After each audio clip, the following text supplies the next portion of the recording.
All India Radio presents Morning News.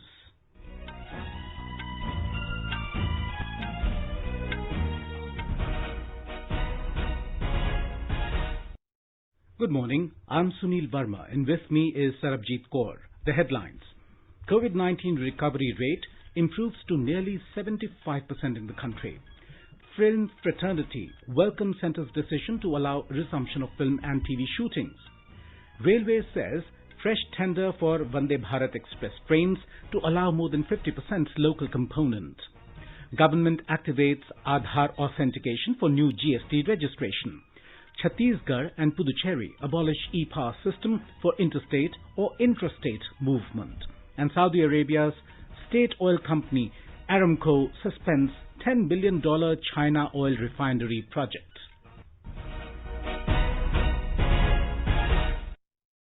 The government has said that India's total recoveries of COVID-19 cases have now exceeded the total active cases by nearly 16 lakhs. The Health Ministry said the constantly increasing recoveries have ensured that the actual caseload of the country has reduced and currently comprises only 23.24% of the total positive cases. This has also resulted in gradually falling mortality rate. The Health Ministry said a consistently increasing number of recoveries has pushed India's recovery rate among the COVID-19 patients to nearly 75%. During the last 24 hours, around 58,000 COVID patients have recovered. The total number of recoveries has reached over 22,80,000. Currently, India's case fatality rate is at 1.86%, which is one of the lowest globally. The ministry said it has been made possible due to comprehensive and sustained effectiveness of the centre's policy of testing aggressively, tracking comprehensively, and treating efficiently. The higher number of recoveries and declining mortality rate among COVID patients have shown that India's graded and proactive strategies are delivering results on the field. Starting from one test in January this year, through a single lab in Pune, India has exceeded cumulative tests of more than 3 crore 50 lakh so far. The government today said that the recoveries of COVID-19 patients in the country are more than 3 times the active cases. In a tweet, the Health Ministry said the gap between recoveries and COVID-19 active cases continues to widen. India's total recoveries of COVID-19 cases have exceeded the total active cases by nearly 16 lakhs. The ministry said this is because of effective implementation of centre-led policies, ensuring efficient clinical management in hospital settings for critical patients and supervised home isolation for moderate and mild ones. In Maharashtra, 8,157 patients were discharged yesterday, taking the total recovered patients to 4,88,271. 258 people succumbed to the infection yesterday. Meanwhile, Mumbai's civic body is adopting innovative measures to contain the spread of the disease. Our correspondent reports a pilot project of vocal healthcare testing has been started at Nesco Jumbo COVID Center in Mumbai. Voice samples of suspected patients are being collected to detect the COVID infection with the help of artificial intelligence. State Environment Minister Aditya Thackeray said that the use of innovative and advanced technologies will strengthen the fight against the global pandemic and it will help for early detection and treatment of COVID-19 patients. However, he made it clear that ongoing RT-PCR tests will continue as usual in Mumbai. Meanwhile, Chief Minister Uddhav Thackeray inaugurated a COVID care center with 800-bed facility including 200 ICU beds in Pune yesterday. He appealed to people to remain extra careful during festivals and rains in view of the COVID-19. Shailesh Patil, AIR News, Mumbai. Odisha has conducted a record 68,906 COVID tests last Saturday, taking the cumulative tests to 13,02,711. On the other hand, with a record number of 2,993 positive cases, the COVID-19 caseload of the state has gone up to 78,530. In yet another record, 2,129 patients have recovered in a single day last Saturday, taking the number of recovered persons to 54,406. With 9 more deaths, the COVID-19 fatalities in Odisha has increased to 409. In Gujarat, Ahmedabad Municipal Corporation AMC has decided to gradually de-notify private hospitals as designated COVID-19 hospitals following significant drop in new cases. After decrease in new cases and number of deaths, the ratio of positive cases also came down from earlier 35% to just 2.5%. According to AMC, only 40% beds are occupied at present out of the total beds reserved in 75 private hospitals of the city. Our correspondent reports that the state has recorded 1,101 new cases of COVID-19 during the last 24 hours. More than 70,56,000 tests have been carried out in the state. 60,808 tests were carried out yesterday. Out of 1,101 new cases, the maximum 162 new cases reported from Surat. Total cases of COVID-19 in the state have gone up to 86,779. At present, 14,653 active cases in the state, out of which 79 patients are on ventilator. At the other end, 972 patients have been discharged from various hospitals after recovery. With these, the total patients recovered from COVID-19 have gone up to 69,229. 14 patients have lost their lives yesterday, taking the total death due to COVID-19 in the state up to 2,897. Yogesh Pandya, Air News, Ahmedabad. Uttarakhand recorded 495 corona-positive cases yesterday, raising the tally to 15,124 in the state. However, 459 recoveries were reported yesterday. The tally of cured cases in the state is 10,480. In Tamil Nadu, the total COVID-19 infection has crossed 3,79,000 with about 6,000 new cases identified yesterday. A little over 6,000 others recovered, taking the total recoveries to 3,19,000.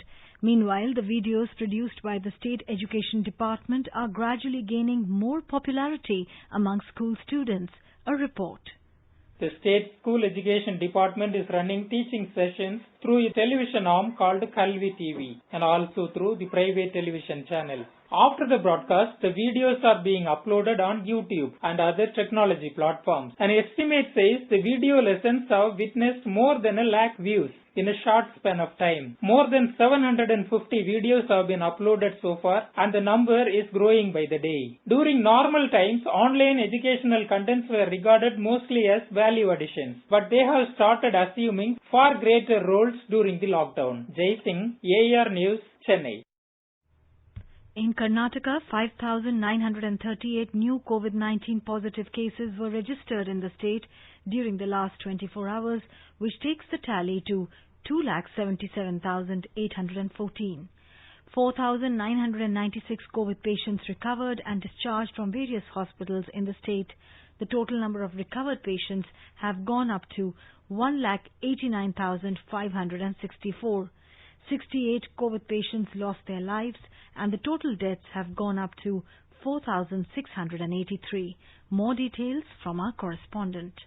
According to the official sources, 83,551 active cases are taking treatment in various hospitals in the state. So far, 24,13,951 COVID tests was carried out in the state. The recovery rate is further improving and stands at 68.23% and the mortality rate is 1.68%. Meanwhile, the Medical Education Minister Dr. K. Sudhakar has tweeted that Chief Minister B.S. Yediyurappa has assured doctors' fraternity that their grievances will be addressed by the government. He has thanked the government medical officers for withdrawing their protest after an appeal by the government. R. Murthy, AR News, Bengaluru.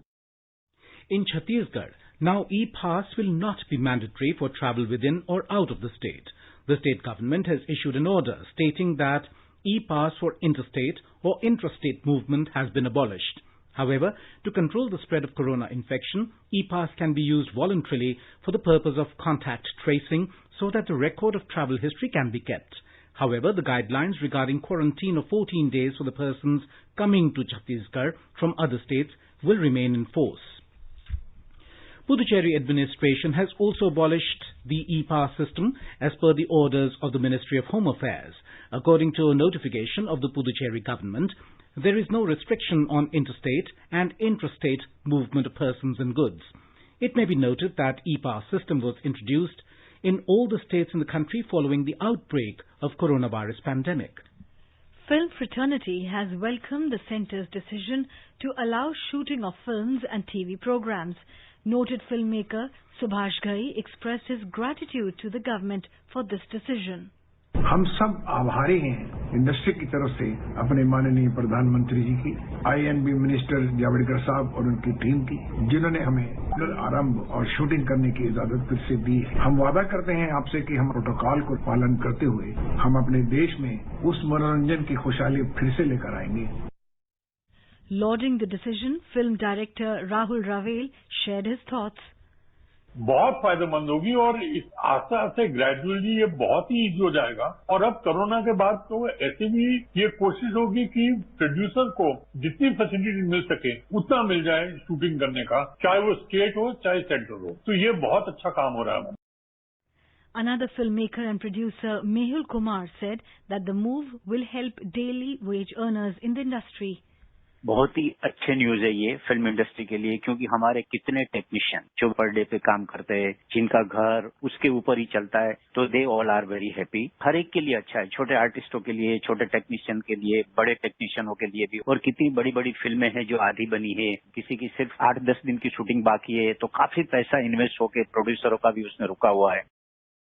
Earlier, the Information and Broadcasting Minister Prakash Javadekar released a standard operating procedure SOP for film and television program shooting amid COVID pandemic. We are laying standard operating procedure as per the international experience and with the consultation of Health Ministry and with the consultation of the Home Ministry. Definitely this will be welcomed by each and everyone related to the film industry, because this is important aspect of economy and it employs millions of people and they were not getting jobs for last 4-5 months. Therefore, we have issued this to facilitate now the production activity to resume and in all respects. Contact minimization is at the core of the SOP. Mr. Javadekar said this will be ensured by minimal physical contact and sharing of props. Makeup artists and hairstylists must use PPEs. People handling shared equipment must wear gloves. Lapel mics are to be avoided and never shared. Higher risk employees should take extra precautions and preferably not be exposed to frontline work requiring contact with public.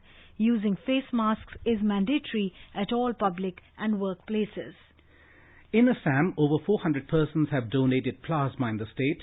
Talking to AIR, Mission Director of National Health Mission, Dr. Lakshmanan S., said that nearly 500 units of plasma have been administered so far. He said that there are 5 centers in Assam where plasma can be donated.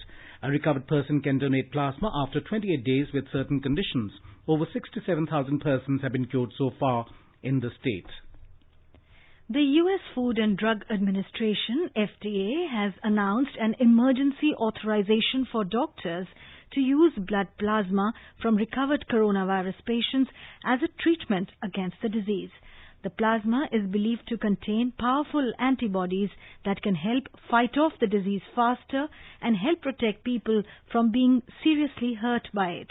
In a statement, the FDA said the plasma may be effective in treating COVID-19 and the potential benefits of the product outweigh the known and potential risks of the product. U.S. President Donald Trump said plasma therapy is likely work much better after a person is exposed to the virus and the body is trying to neutralize the infection. Trump said the therapy shows an incredible rate of success and will save countless lives. I'm pleased to make a truly historic announcement in our battle against the China virus that will save countless lives. The FDA has issued an emergency authorization, and that's such a treatment known as convalescent plasma. This is a powerful therapy that transfuses very, very strong antibodies from the blood of recovered patients to help treat patients battling a current infection. The global death toll from the coronavirus has surpassed 8 lakhs. According to Johns Hopkins University, 8,06,197 people around the world died due to COVID-19. As many as 2,32,84,590 cases of infection have been registered, with most of them recorded in the US, Brazil, India and Russia. Meanwhile, World Health Organization has issued guidance saying children over the age of 12 should wear masks in line with recommended practice for adults in their country or area. It admits little is known about how children transmit the virus, but cites evidence that teenagers can infect others in the same way as adults. The WHO said children aged 5 and under should not normally wear masks. In our series Experts Speak on All India Radio, we bring you views of leading medical experts on COVID-19. Talking to AIR News Director AIMS Delhi, Dr. Randeep Guleria advised the people to aggressively follow the social distancing and hand hygiene norms to check the spread of COVID-19 infection. Regular hand washing should be done. So those who in an area where there is coronavirus infection should wash their hands regularly. You should avoid going to crowded places because if someone in the crowd is coughing and has the infection, he can spread to others in the crowded places. And if any member in your family has fever, cough, cold, he should stay at home and avoid going out so that he doesn't spread the infection to other people in the community. You are listening to the morning news on All India Radio. A reminder of the headlines before we move on. COVID-19 recovery rate improves to nearly 75% in the country. Film fraternity welcomes centre's decision to allow resumption of film and TV shootings. Railway says fresh tender for Vande Bharat Express trains to allow more than 50% local component. Government activates Adhaar authentication for new GST registration. Chhattisgarh and Puducherry abolish e-pass system for interstate or intrastate movement, and Saudi Arabia's state oil company Aramco suspends $10 billion China oil refinery project. For quick news updates round the clock, follow us on our Twitter handle at AIR News Alerts. The government has activated Adhaar authentication for new goods and services tax GST registration to enhance ease of doing business.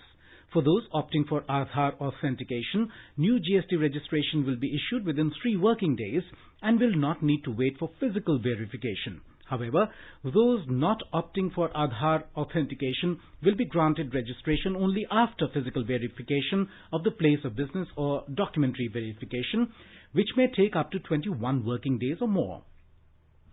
The government said Adhaar authentication for new registration will substantially enhance ease of doing businesses for genuine businesses. It said the move will facilitate genuine and honest taxpayers while at the same time keeping the fake and fraudulent entities away from GST.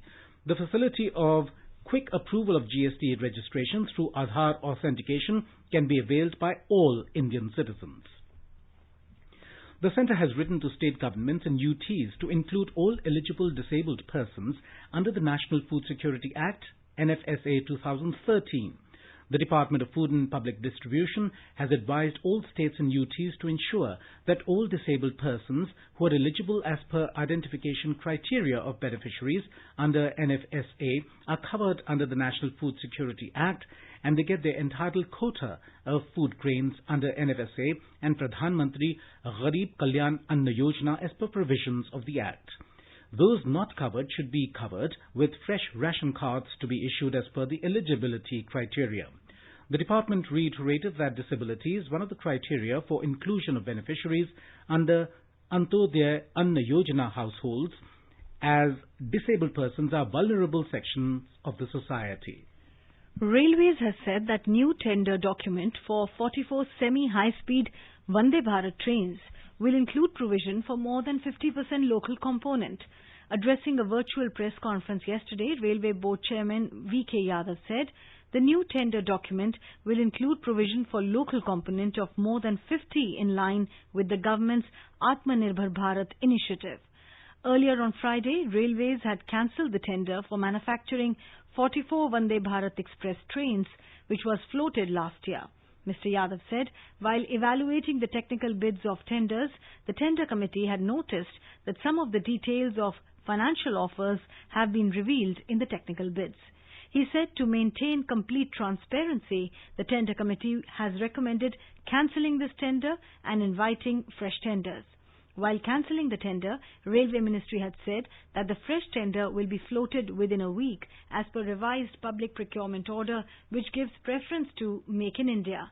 The fresh tender will have provision to manufacture the train sets at all 3 production units, ICF Chennai, Rail Coach Factory Kapurthala and Modern Coach Factory Raebareli. Railways have generated more than 640,000 man-days of work under Garib Kalyan Rozgar Abhiyan in 6 states. The states are Bihar, Jharkhand, Madhya Pradesh, Odisha, Rajasthan and Uttar Pradesh. Rail Minister Piyush Goyal is closely monitoring the progress made in these projects and generation of work opportunities for the migrant labourers under the scheme. Around 165 railway infrastructure projects are being executed in these states. Railway Ministry said 12,276 workers have been engaged in this Abhiyan and the payment of over 1,410 crore rupees has been released to the contractors for the projects being implemented.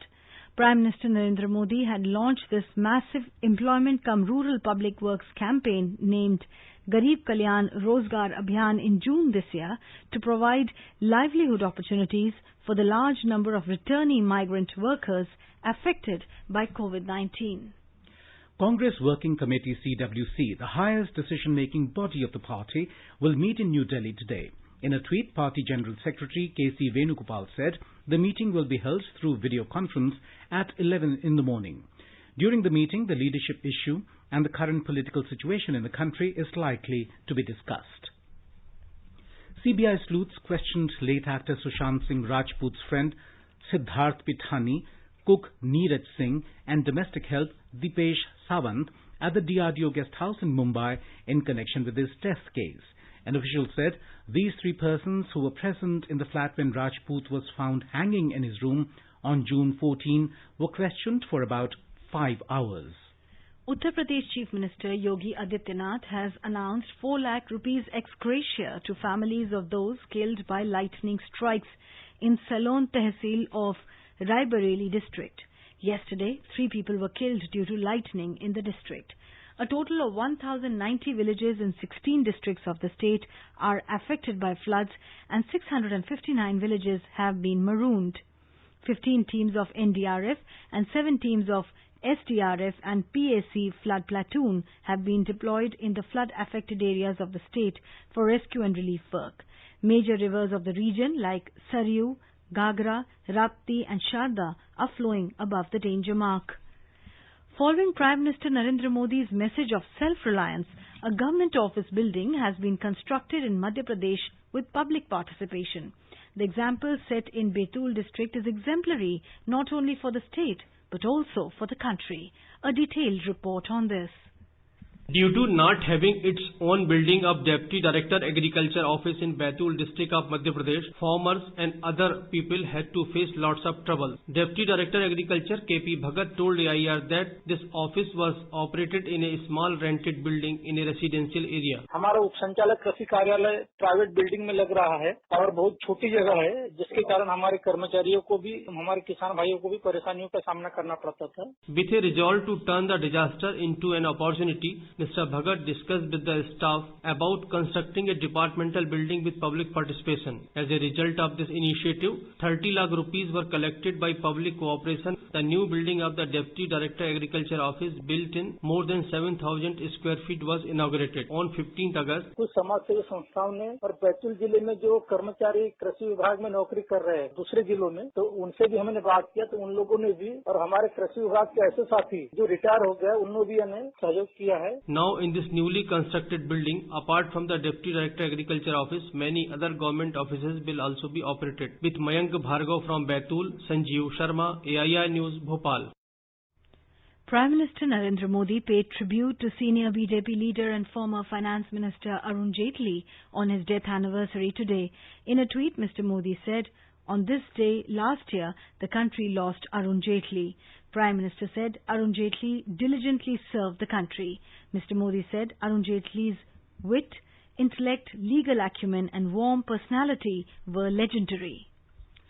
Saudi Arabia's state oil company Aramco has suspended a deal to build a $10 billion refining and petrochemicals complex in China.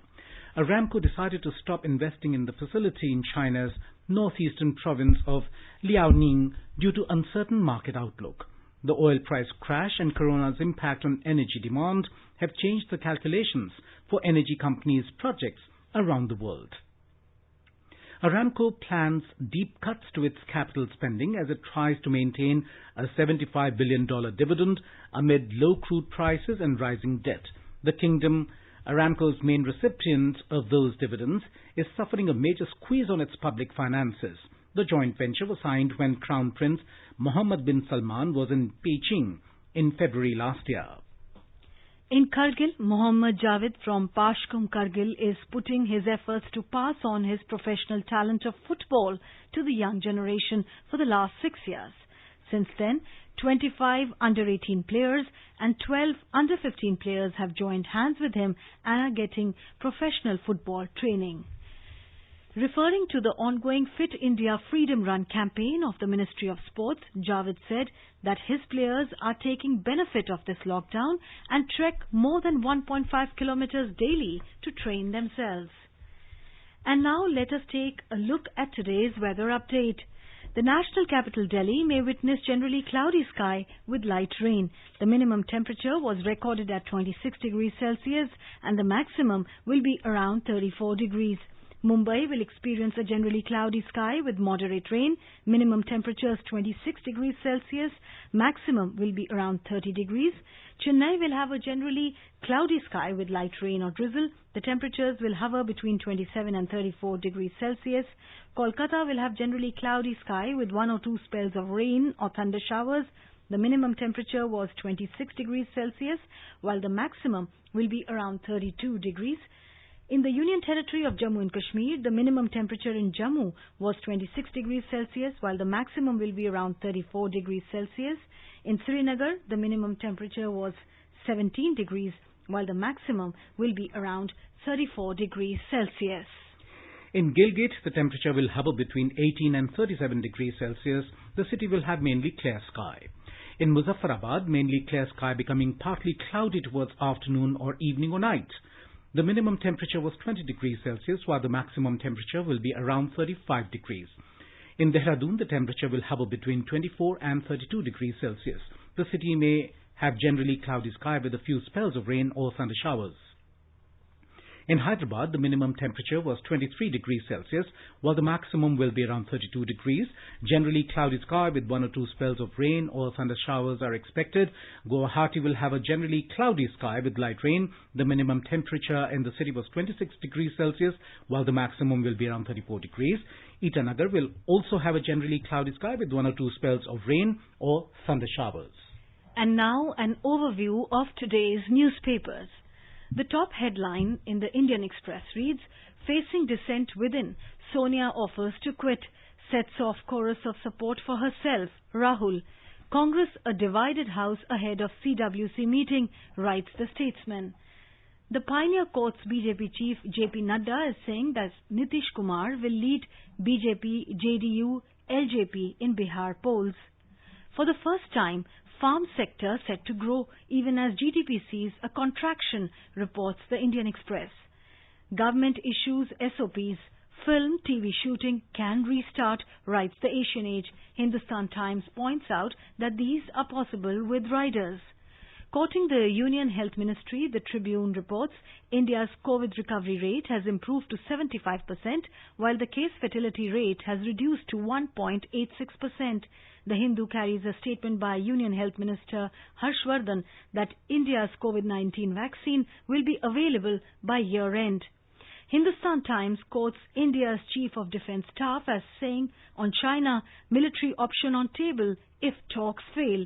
And finally, the Times of India carries a story titled Fresh Lungs, 4 More Forests for Delhi. And now, before we end the bulletin, the headlines once again. COVID-19 recovery rate improves to nearly 75% in the country. Film fraternity welcomes centre's decision to allow resumption of film and TV shootings. Railway says fresh tender for Vande Bharat Express trains to allow more than 50% local component. Government activates Adhaar authentication for new GST registration. Chhattisgarh and Puducherry abolish e-pass system for interstate or intrastate movement. And Saudi Arabia's state oil company Aramco suspends $10 billion China oil refinery project. For details of these stories and more, log on to our website newsonair.com and News on AIR app. And with that, we end the morning news. Have a nice day.